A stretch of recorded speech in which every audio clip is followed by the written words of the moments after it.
All right, here we are back with the Union podcast, the Doop podcast, as I call it here on the channel. I want to welcome you all back in. Talk about the Philadelphia Union, who are off to a surprisingly really good start to this season. Now, coming into this season, my expectations were pretty low, considering new coach. They've been selling more players. Haven't really signed too many people, but the signings they've made have been pretty good so far. Yeah, I mean they're coming off a 3-0 win over DC United, a back-to-back 3-0 wins for the Union over DC and Atlanta, before a little spell of a few not so good results, but they were close games. The Union really haven't been blown out in any games yet this season. The Nashville game that they lost 3-1 was they were kind of screwed by the refs in that one. Let's be honest, and they got a red card, so yeah, that could have gone either way, really. But I don't know what impresses me more about the Union early on this season, whether it's the offense or the defense, because the defense has been very good lately. We've only given up 9 goals in the 10 games that we've played, which is obviously less than a goal a game. Andre Blake's been outstanding. Wagner and I think Harriel's been doing really well when he's filled in. We have considering we've had some injuries and absences in the lineups, inconsistent like center back pairing to Jacob Glesnes, who's been playing well lately, and we have a homegrown Frankie Westfield getting his first MLS starts at right back most games, and he's been doing fantastic. That's impressive. But I mean, the offense to me is what impresses me more, because I wasn't expecting this team to score this many goals this year. They've scored 18, I believe, right now. Actually, no, is it 19? Let me check. I think it's 19. It is, yeah, 19 goals scored, 9 allowed. That's a plus 10 goal differential, which is the best in the Eastern Conference, and as of right now, the second best in all of MLS, only behind the high-flying Vancouver Whitecaps. Now, despite our good start, and we're still only third in the conference, because Cincinnati and Columbus are doing great. Charlotte's right on tied with us, and Miami's just behind us, and they have 2 games in hand. So Miami, Cincinnati, Columbus will probably be in 4th by the time everybody catches up in games, despite how good we've been doing. It's just a dogfight at the top of the Eastern Conference right now. And I don't think the Union are going to keep this up. I know that's cynical of me to say, but I'm just trying to be realistic here and trying to be subjective. I'm still not happy with the ownership and all that, obviously. I'll talk about another one of their idiotic moves in a moment, but yeah, Bradley Carnell, give him credit for what he's doing with his team since taking over for Jim Curtin, who I still don't like the fact that we fired him, but can't blame Bradley Carnell. He's coming in, he's trying to do what he can before he gets left out to dry by the ownership eventually. But yeah, he's doing really good with the squad he has. I think where we're struggling though in terms of like positions, other than Ty Baribo as the striker position, I think is really struggling for us because we aren't getting enough goals from the other strikers. Ua has just 1. Donovan doesn't have any. And Damiani just scored his 2nd goal. So I'll give him the benefit of the doubt, Damiani, because he's new on the club, new to the league. He is the club's all-time record signing. So bringing him in, you expect him to score a lot of goals. He had 1 in his debut and just finally scored his 2nd goal against DC United. It was a good goal too. It was a striker's goal. He bodied off the defender, used his strength, turned him, and finished by the keeper. It was really, really well done. I'd like to see a lot more just like that from Bruno. As for Ua played pretty well. Yes, he has an assist or 2, I think. So he was making things happen. Baribo's obviously been the hot man. That was 7 goals so far this season. Unbelievable. He is playing top-notch football when he gets his opportunities. Got Quinn Sullivan, Kai Wagner doing their thing. A lot of our offense now goes through Kai, Quinn, and Baribo. And for a reason, is because a few games ago we sold or traded Daniel Gazdag to the Columbus Crew. Daniel Gazdag, the club's all-time leading scorer, we decided to trade early in the season to a rival team that we're battling with for first place for, as they call it, roster flexibility. Roster flexibility. Really? You don't. That just tells me this ownership didn't even have a plan. They just saw a payday and went with it. They traded him for money. Okay? So what does that tell you? I mean, I've talked about this ownership before, about how bad they are, about how cheap they are, about how they sell off anybody and everybody. You know, our talent just gets diminished because all they care about is selling. Yeah, they want to play their young kids, they say. We're going to play our homegrowns. Yeah, so you can sell them. The minute they become good, you're looking at offers for them. We already got rid of Jack McGlynn and Jack Elliott and others in the off season. And they're trying to get players that fit the system too. I get that from a standpoint. The signings of Lukic have been really good. Danley's playing really good soccer right now, but he was a signing from last season under Jim Curtin. But Lukic looks really, really strong, and Glavinovic has come in. He's injured now. He looks decent as a center back. Scored a goal. Damiani. Jury's still out on Damiani. I'm not quite sold on him yet, but like I said, I'm giving him the benefit of the doubt to see get more games under his belt. If he can score some more goals like he did yesterday, then I'll definitely be sold on him. But definitely need him to score consistently because Baribo needs help up there. Can't keep relying on our deep-lying midfielders and center backs to be scoring goals. So, Glesnes, by the way. Shout out to Jacob Glesnes for his banger yesterday against DC United. What a strike that was. Volley out of the air. Loop into the corner. Are you kidding me? Freaking phenomenal. Danley with a good goal, too. But yeah, they're high flying. 6 wins, 3 losses, 1 draw.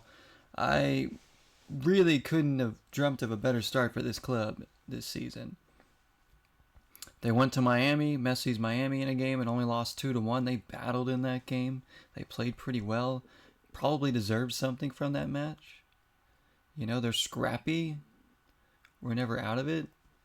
So we haven't been blown out or anything yet. But we've certainly blown out a couple teams. Actually, we have a couple big time ones. Let me run down the game so far. At the Union, the score lines. So opening game, we went to Orlando. We won 4-2. Blitzed them. The next game, home opener, 4-1 win over who was right now first place Cincinnati in the Eastern Conference. We beat them 4-1. Then we go to New England and beat them 2-0. Look at all these multiple goal wins. Then the next home game, that's the aforementioned Nashville game. We lose 3-1 in that one. But again, that's a closer game than that. We got screwed by the refs big time in that game. I'm not just saying that. It was bad. It was really bad what the refs did to us in that game. But we lost 3-1. Then we play St. Louis at home and we win 1-0. So we scrapped out a 1-0 win there. Another shutout. Then we go to Inter Miami, and yeah, we lose that one 2-1. But we only lose by 1. Messi came in and scored, of course. But we battled, we stayed in that game, and we probably should have got something out of that. Then we come back home. We tie Orlando 0-0. Second time playing them. You know, it's a shutout. Not happy about the offense at that point because we weren't scoring that much at this time. Because then the very next game we go to New York City and we lose 1-0. You know, no Gazdag at this point. Things were looking a little bleak there. But again, we only lost 1-0. We were in the game. Could have got something out of it. Just couldn't score. But overall, defensively playing really well at the moment. Then it's back-to-back 3-0 wins over Atlanta and DC. So we have a lot of wins by 2 goals or more already this season. So it's really strong. So coming up, we have Montreal next on the road, but that should be a win. Montreal are playing horrible. They're last place in the Eastern Conference. We really should get something out of that on paper, right? I mean, we should beat them, but you can't take anything for granted in MLS. Then we have the Open Cup game against Indy 11, which is, the Open Cup, so that's not going to affect the standings. Then it's a little bit of a tough schedule after this Montreal game. We come home to play Columbus, Daniel Gosdog's return, and then the LA Galaxy, who are struggling, but it's still the defending champs. Then we go to Atlanta. Then we have Inter Miami at home. So some really big games coming up for the Union. That's what makes this Montreal game even more important now, like a trap game. They gotta get 3 points against Montreal, because if they stumble any in the next games after that, they won't be in the race still for first. But like I said, I don't expect this team to compete for first in the East. The fact that we're even competing for the Supporters Shield right now is kind of crazy. I don't think it's gonna last, but credit to the team. Probably been playing. It's just losing Gosdog is a huge loss offensively. I mean, he was really a guy that helped keep this team ticking over the last couple years. And I don't think the ownership has any kind of plan to replace him. I don't even think they want to. I think they're completely fine with who they have on the team now, and just having other guys step in and just using more of the youth. And it's like, I know Kevin Sullivan's getting more minutes now, which is nice. The kid's looked really well this season. Honestly, he hasn't looked out of place at all. The only thing that we'd like to see from him is, can he get his first goal or assist? That would be nice. Get that off his back. But, he hasn't really played a lot of minutes in MLS yet. But yesterday he came in for 30 minutes, which is his biggest appearance yet in MLS. Came in around the 60th minute, so it's good to see him get a lot of good, solid minutes yesterday. But I say it's a dogfight in the Eastern Conference right now. An absolute dogfight. I really hope that this ownership goes out and signs another creative playmaker, or even like a backup left back. I think we need to, because whenever Kai is missing, that's a real big void on the team. Because Bizo, Westfield, Harriel, none of them are left-footed. So you put them over there, it's just awkward for them. They seem unsure of themselves. Plus, you miss that left-footed cross coming in. I mean, Kai, nobody serves him up better than him from the left side. But we need another left-sided defender for that side in case he's injured or, needs to get subbed out or something. He's already dealt with injury this season. So we really need some cover over there. A left-footed player in particular. Harriel's been stepping in the center back position beautifully right now. He's played pretty much everywhere along the back line already this season. He's really playing strong soccer there. And again, Frankie Westfield, the homegrown, just like Harriel, just like Sullivan's and whatnot. He's really impressed me, Frankie Westfield. He hasn't looked out of place as a homegrown coming into like his first season, really. The kid's been solid going forward. Has a few assists, including one yesterday to Glesnes. And defensively, he's still a little raw. He gets caught out a few times. They play him behind him. He's going to get better at that. Once he does, he's going to be a hell of a right back. That's for sure. I think he's the one right now for the future. Because it was Harriel and Bizo, remember, battling for that position the past couple years. But now that Bizo isn't starting as much, he still plays here and there. And Harriel's kind of moving to center back. Westfield's kind of making that right back position his own. But it's good to have a guy like Bizo or Harriel on the team, because if Westfield's injured or can't play or just in bad form or something, you got guys that can fill in there that know that position well, and you're good. You don't miss a beat. That's the thing I'm talking about with Kai Wagner. We don't have anybody to fill in there to help keep the team moving on that side.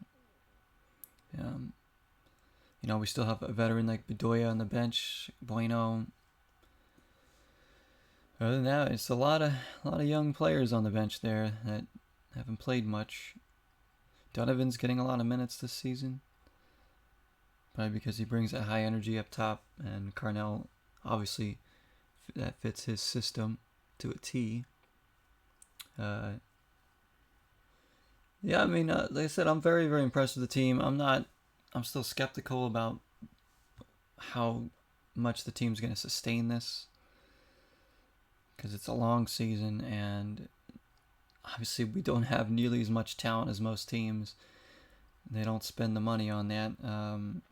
We're relying on homegrowns and cheap buys to keep us going. I said Lukic has been a great signing. The jury's still out on Damiani, but hopefully he'll pan out well. And we just need Baribo just needs a little more help up top, I think. So defensively looking really strong right now, but the big tests are coming up with Columbus Crew, and we have Miami coming up and all that. It's LA Galaxy game coming up. It's going to be a rough little patch here. We need to shore it up before the summer comes and make sure we don't drop too many points, so we can at least stay, if anything, in a top 4 race, which is more realistic, I think. Miami is the only team in the league that hasn't lost a game yet, at 5 wins, no losses, and 3 draws, but they also play 2 less games than most people because of their Champions Cup and stuff. And they are playing today, I believe. So hopefully they drop a game. I really hope so. They said, the East is really stacked right now. Because right now your Supporters Shield leaders are Cincinnati with 22 points, Vancouver with 21, Columbus with 21, and there's us with 19. Just a game back. Vancouver is playing as we speak against Minnesota. But I said Philly competing for the top record in the league. I don't. It would be brilliant, but it wouldn't. Remember when Bradley Carnell coached a few years ago in MLS? He coached St. Louis. It was their first season in MLS, St. Louis expansion team.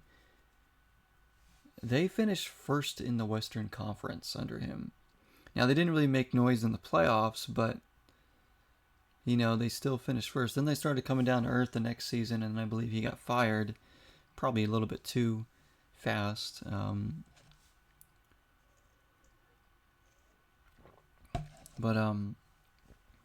look what he's doing with his first season in Philly so far. So he's got some good ideas coaching, that's for sure. He knows what he's doing. It's just like, if we go through a rough patch, or if we have one bad season, is the ownership just going to fire him and be like, we want somebody else to come in? Because they're not giving their coaches a ton to work with half the time, are they? This ownership.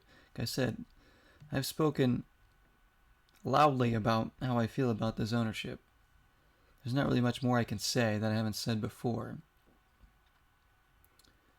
And selling Gazdag was just another one of those, of course they did moments, Anything for another paycheck for them. Anything to pad their wallets. And Gazdag's going to fit in well with the Crew, I believe. I think he had an assist in his debut game. That's a huge pickup for the Crew. And I said that's a rival team. That's one of the teams we're battling with in the Eastern Conference. You trade our all-time leading goal scorer to that team early in the season? Like, what? That just shows me they don't have a plan. Like, if you really think Gazdag wasn't going to fit in on this team somehow, why didn't you just do it in the off season and then sign somebody to replace him to come in and have time to settle them with the team? Why do it like 8 games into the season? You're like, oh, by the way, we're going to just trade you to our rival team for money and say it was for roster flexibility. Now more like wallet flexibility.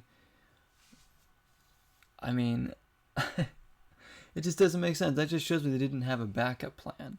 They were just, let's sell him, make the money, and then we'll see what happens from there. That's basically what they were saying. Ernst Tanner and Sugarman and all that. They were just like, yeah, we'll see where we go from here with this. It's like, what?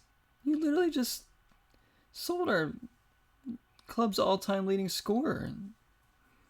Like, why? Stupid. Like, some people say, oh, it's because his contract was up at the end of the season. So? You want to get something for him? Is that what it is? How about trying to negotiate a contract to keep him? How about pay him money so he stays? How about don't sell him? How about have a plan if you sell him to have another player of equal or better quality come in? Nope. All they care about is the money.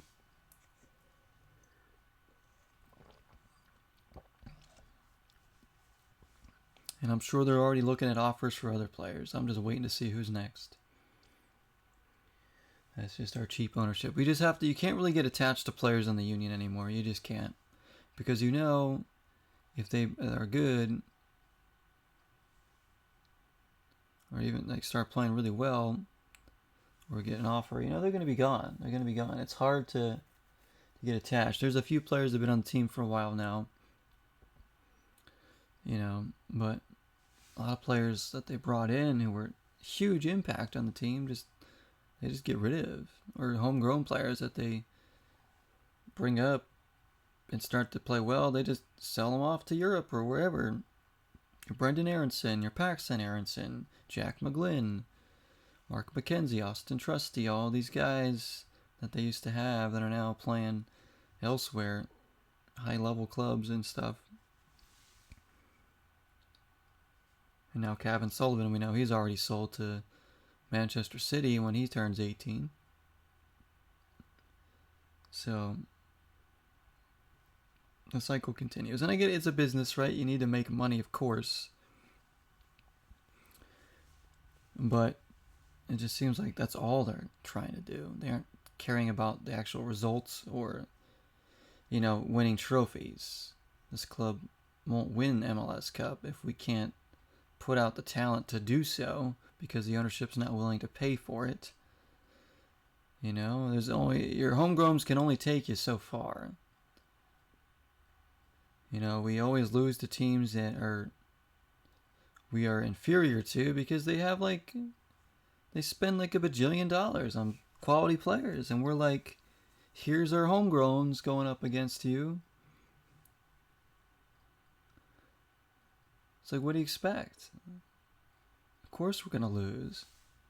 I put in a great effort, but ultimately it's those big time players that win you these championship games, you know? Players like Gabriel Peck coming in, Ricky Pooch, Leo Messi. These are the guys that are going to be up there. They're going to make a huge difference. You know, Columbus, who sell their good players, but also keep getting good players to replace them, including Daniel Gazdag now. But yeah, it's just frustrating. But again, don't want to harp on that too much longer. It's frustrating, you know, as a fan to see ownership do what they do year after year with this club. But we got to be proud of the way the team's playing so far this season. Definitely 6-3-1. Montreal coming up next. Then the Open Cup begins. Hopefully they can have a good run in that tournament. We'll see. But I guess that's about all I got to say right now. Let's see how you know, the rest of the season gets going here. It's still early in the season, but, you know, through 10 games, pretty positive, pretty positive. I think that we should definitely be a playoff team of anything this season. It just depends on what seeding will be, but let's enjoy it, the good times while they're going, and when the bad times come back around, much like they were last season, we'll just keep riding the wave and see what happens. But thank you so much for listening, everybody. Those that tune in to my Doop podcast here. I appreciate you all so very much. Go Union. And until next time, 0 is the number.